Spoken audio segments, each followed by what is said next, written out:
Hi. Welcome to Artist and Critic. I'm Don Gray. We're continuing with part 2 of a series of programs that I'm calling The Eternal Woman. Women in art, women as a subject matter. I apologize. Basically painted by male artists, and we're looking at them simply the pictures for whatever representation of everyday activities or events they may depict, and also the deeper symbolic aspects that woman, of course, represents. Woman is the creative principle, the emotional principle in life. We think of women often being as warmer than males, or they're the nurturers in a sense, and in their own physical creativity as well as other forms of creativity, they echo the physical creativity of nature and the earth. And we've been exploring these ideas in the first segment, the first part of this program. And let's briefly resume this part of the program with the picture we closed with last time, Pierre Renoir's The Swing. And we see the woman on the swing as the focal point of the picture. We see her representing nature, a symbol of nature. We see the men really her satellites. She is in the glowing light. Our eye is attracted to her because of those dark bows. And really as an adjunct to her, the little child in the lower left hand with the yellow hat, which becomes a halo, seems to emphasize the symbolic religious aspects of the picture. Now let's go directly to another painting by Renoir, and we'll see exactly the same thing going on. It's called The Bower, and the woman on the left is the key ingredient in the picture. There's another woman on the right and the three male figures. And the fact that they're in the bower means that they're in the heart of nature, in the heart of a pastoral setting, almost in paradise, if you will, in the Garden of Eden. Renoir brings back, almost as if nostalgically, this sense of a paradise lost, or a paradise that will be lost with the changing of values and the oncoming 20th century. So the women are, of course, simply ordinary women. His friends, the men, are ordinary men. His friends and acquaintances having a little picnic, a gathering in the park, if you will, as all of us do. But the women are symbols of the creative principle of nature. They seem more a part of nature than do the males. And they're doing what we do when we have picnics, and when we go out in nature, we're engaged in a deep symbolic event. Yes, we're going out to get a tan, we're going out to drink Schlitz and pretzels, and we're going out to watch the local fireman softball game, but we also partake in this symbolic ritual reconnection of ourselves with our basic sources in nature. And this is what gives these pictures these power. Now, let's look at a self-portrait by a woman artist. Going a little bit against what I said at the beginning, that it would be mostly by male artists. Paula Modersohn Becker's self-portrait in 1907. And Modersohn Becker will have a relatively short, tragic life, dying in childbirth. And we see nature, in a sense, turning against her own creator, in a sense, during the creative act of producing new life. But Becker self-portraits always have this sense of a mysterious, almost inner pleasure, one might say. The slight smile, the gleaming open eyes. And she's painted a self-portrait of herself nude in the same position and holding up this little sprig of plant, of flower, of growth, of nature before her breast, which of course is an obvious connection with her own femininity, her own fertility, her own sexuality, her own creativity. as we say, as an artist and as a woman. And this becomes a beautiful symbol, not only of a woman who evidently had a wonderful spirit, personal spirit herself as an individual, but also becomes a symbol of universal woman.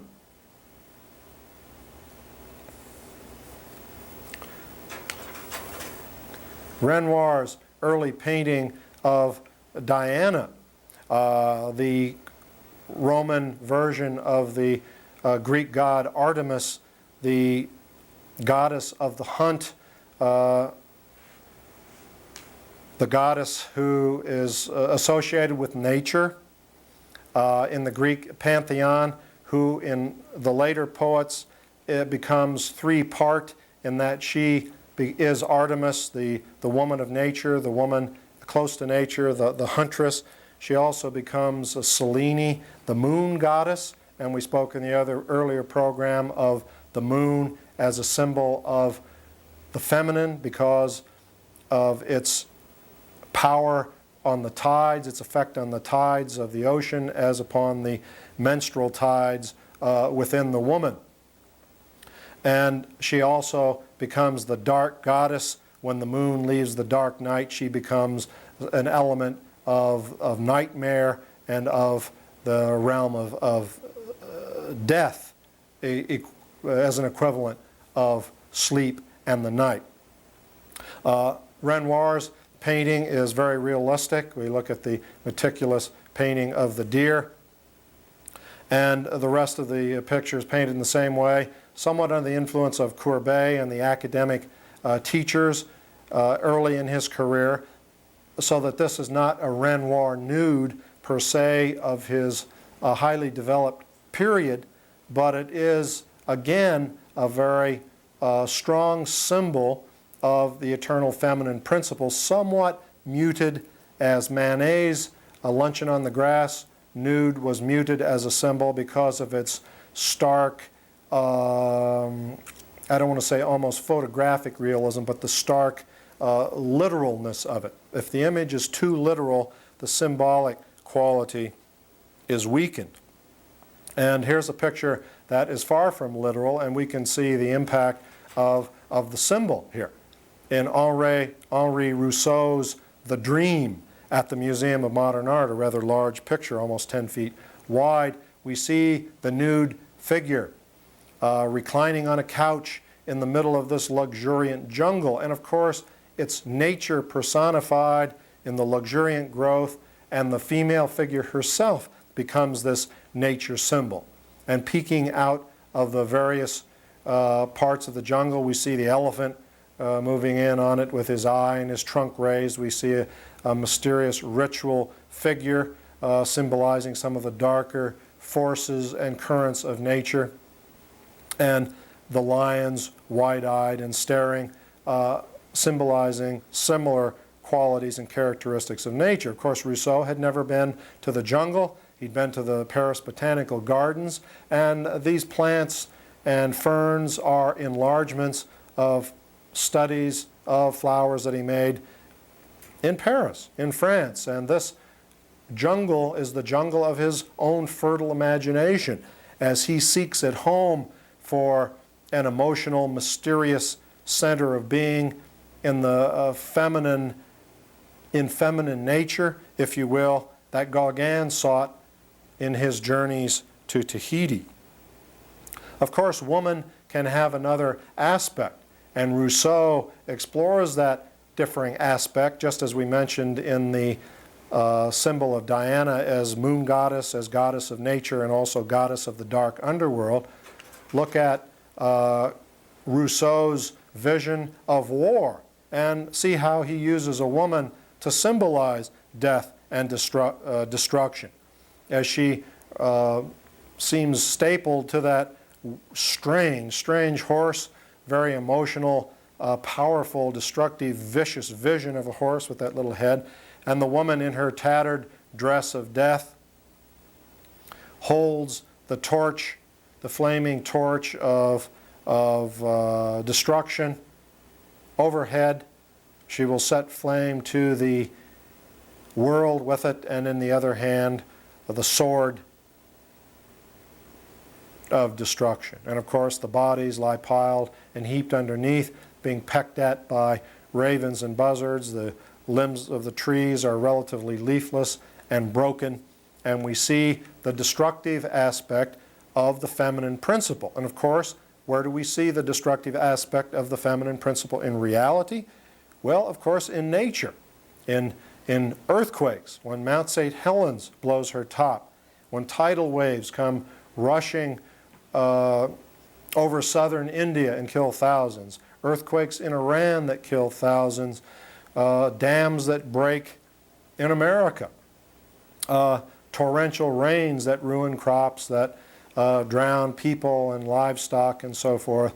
That's nature. See, that's the feminine principle, and that's the contradictory nature of it. And that's why in Greek mythology, various gods and goddesses will have different aspects, because they're representing these same aspects in nature and reality. And of course, this is what de Kooning is saying in many of his paintings. In Woman 1, for example, this is not woman as creator, this is woman as destroyer, the destructive aspect of nature, of woman. And it also speaks of woman as the victim of destruction. De Kooning says, as we mentioned before, that women irritate him. And this, in one sense, is his savage retaliation against women, what women have done to them. And obviously it most probably stems from his relationship to his mother. We know that there are certain kinds of mothers that are overprotective, that are castrative in a sense, that don't let their sons, generally speaking, more than daughters, go out into the world to develop themselves, to grow. And this is the destructive aspect of the feminine principle. It's destruction through over-nurturing. Oh, darling, don't do this. You'll break your arm. Don't do that yo-yo too rapidly. You're going to throw your elbow out of joint. Don't sip your soup too fast. You're going to drown. It's this kind of thing. I'm making a joke out of it, and it is funny, but it's also extremely destructive. And de Kooning's picture is a representation of that, as was Rousseau's picture of war. And the woman, again, as the feminine principle, is also the victim here, as we say, in the male-oriented, male-dominated, patriarchal aspect of 20th century society, with its aggression, its war, its strife, its impersonality. All of these are male qualities more easily than female, although females, of course, can have these qualities. So this woman represents a ravaged symbol of the 20th century. She represents the feminine principle in all of us that has been destroyed, obliterated, slashed. Our gentleness, our person-to-person relationships, our emotional warmth, our feelings, that kind of thing. What a contrast to Titian's Venus of Urbino in the 16th century. The Venus, of course, the goddess of love, of human warmth, of sexuality. Excuse me. And we have this tremendous sense of wholeness, of the substantiality of the figure compared to the disintegration of de Kooning's. We have the sensuality of the flesh, the substance of the flesh, the reality of the flesh, which is reassuring in its substantiality, in its reality, in its touchability. We look at her expression, which is alive, responsive, sensual, but also certainly spiritual in a sense. This is not gross sexuality, animality. This is love and sensuality with a certain sensitivity involved in it. We look at another Titian, Danae and the shower of gold. Danae in Greek mythology is put away in a chamber by her father, the king, who has been told by the oracle that Danae's child will eventually kill him. And Danae's is put in this bronze or copper chamber, but the ceiling is partly left open, and we watch Zeus in the form of a shower of gold fall from the sky and impregnate Danae. And her legs are parted. There's a look of erotic pleasure across her heavily lidded face. Eyes, I don't know if a face can be heavily lidded, but eyes certainly can. And Danae becomes pregnant with Zeus's child, who will be the hero Perseus, Perseus, who will indeed eventually grow up and kill the king. Danae, Zeus, of course, is always marrying these various women because they are symbolic representations of matriarchal goddesses of other societies. As the Greek sway, geographical and political sway expands, they incorporate into their own religion and mythology the local goddesses of the towns and areas that become part of Greece. And Titian, in another picture of Mary Magdalene, presents a classic symbol of spirit and flesh. And one may look at it as a symbol of the repression of the flesh in an attempt to rise spiritually. And we say that because the arms cover the body, and this luxuriant hair is used as a garment, although obviously it doesn't quite make it with the breasts and nipples.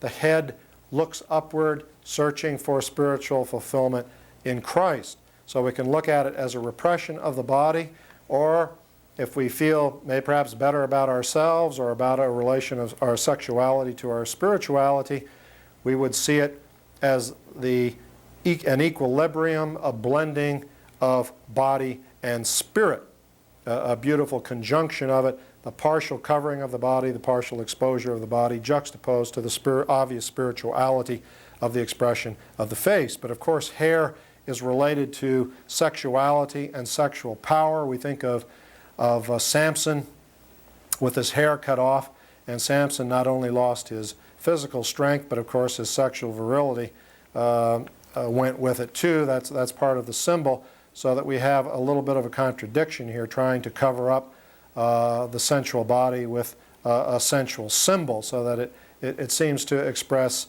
something of a difficulty of blending the two. And perhaps Titian, of course, was a sensual individual, and perhaps this speaks of his own personal feelings about his own sexual, spiritual relationship within himself. But an obvious masterpiece, and the eternal feminine, again, beautifully and poignantly and powerfully expressed. In Rubens' painting, The Rape of the Daughters of Lysippus, the women, again, as a life force, we see violated by the male, as opposed to a loving exchange between the two. It is the force of rape being thrust upon the women. Presumably, perhaps these are the Roman gods Castor and Pollux abducting the daughters of the king Lysippus. But it becomes a symbol of two opposing forces here.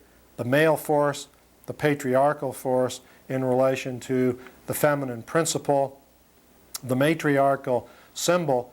And as we mentioned in the first program, many of these ideas are coming from Joseph Campbell's book, The Masks of God, dealing with Occidental mythology, where he traces the development of the female symbol, the matriarchal society, which changes, if I don't have my dates right, perhaps around 2000 or 2050, with the advent of the Bronze Age, when pastoral farming people who would be close to the earth and therefore evolve from necessity, from the reality of their existence, a matriarchal system of worship with the feminine principle evident in the growth of their crops and the cycle of birth and death and rebirth and spring and winter of their plants, is replaced by a more aggressive, herding, warlike peoples. Our own ancestors, at least in our own biblical tradition, some of the early Hebrew tribes and so forth, who create the patriarchal style of religion that we now live with, God, Christ, the male God instead of the female God. And as Campbell points out in his very revealing book, our patriarchal religious heritage is underlined, allied by, and has this matriarchal symbolism as its underpinning, so that there's a certain disturbance continually going on. There's a separation of flesh and spirit. As we know, the flesh in Christianity is sinful and the spirit is good, whereas in the matriarchal society, all of it is blended into a beautiful whole. So that we suffer, perhaps, under our own religious traditions, where some of the earlier positions were a little more humane, if you will. And there are still feminine symbols present in our religious symbolism, somewhat disguised. Of course, Mary is an obvious aspect of it. Eve is an obvious aspect of it. The serpent in the garden is a reversed aspect. The serpent becomes evil, whereas in giving the apple of the tree of knowledge to Eve, inducing her to eat, whereas in earlier matriarchal societies, the serpent is a god, is the symbol of the matriarchal god system. And as we mentioned earlier, partially because of its ability to slough its skin and renew itself, symbolically resurrect itself, if you will. So there's a lot of stuff in art and in these myths that speak volumes of our psychic conditions, our spiritual conditions, the very foundations of our being, that I can only explore as deeply as I'm able to here, and obviously I'm trying to learn as I go along, but presenting what I'm able to you in this series of programs. And of course, the relationship of the opposite principles, male and female, whether through force, as in the rape of the daughters of Lysippus, or in a loving exchange between male and female, results in the pregnancy of the female. And we look at this picture by the contemporary painter Alice Neel, a painting of Betty Homitsky, and we see pregnancy in all its fecund splendor, the swollen breasts filled with milk that will feed the new life that is growing within the swollen abdomen. And obviously, I don't know Ms. Homitsky, but she's a real person. She has a real life to live. She knows Alice Neel. Alice Neel has probed her personality, as Ms. Neel does all her sitters. And we have a sense of a certain tension, a certain extreme character development that Alice Neel is able to get in her pictures. But aside from her individuality as human being, she represents an eternal principle. The eternal feminine, fecund principle, the principle of the swelling of earth, the burgeoning of earth in the springtime when new growth, new life is born. Just as I, as a male, represent an opposite, though related principle. So that, see, each of us in our everyday lives, we don't think of ourselves as walking symbols, and I'm not sure we need to, but the more we become deeply aware of life and the meanings of life, not an ultimate meaning perhaps, which may be beyond us, but some of the rock bottom, bedrock foundations of our existence, we see that we operate on the basis of these deep, embedded forces and beliefs that have come to us, been built up and formed over the millions and millions of years.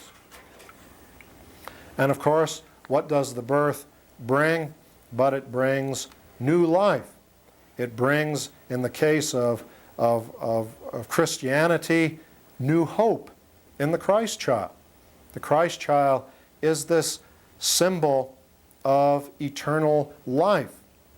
It is the symbol for our own time, what in earlier times the symbol of the snake, the serpent, the woman, the moon were to those people. It is the comforting notion that we are born everlastingly, we live everlastingly. The body may die, but the spirit is everlastingly reborn, just as the tree of life produces its pears and its plums everlastingly in the spring and summer, though it dies and withers in the autumn and fall. So that we have this classic representation of the mother, Mary in this instance, but a religious, spiritual, fructifying symbol of the very highest level and the very deepest meaning that gives comfort to us in our times of need and despair. Jan van Eyck's Virgin and Child, again, of course, is a similar symbol. We have a detail of a larger picture. The symbol of new life, rebirth. In the 13th century, and here in the 13th century, we see a Madonna and Child, much more stylized, much more two-dimensional. But this Mary is related to this eternal feminine principle, this early matriarchal nature symbol who gave nurture and comfort to her people, their belief in her. And of course, Mary in our own time is looked upon as a bringer of comfort. Mary, have mercy on us. Christ, have mercy on us. This kind of idea. And Christ, of course, that symbol. That's religiousness, that religious symbol is unavoidably present in a picture that is not overtly religious, as in Mary Cassatt's The Bath. Simply the relationship of mother and child creates this powerful symbol of growth, of birth, of deep religious significance that we may not consciously be aware of. We'll continue these thoughts in our third program of the Eternal Feminine next time on Artist and Critic. I'm Don Gray. Bye-bye.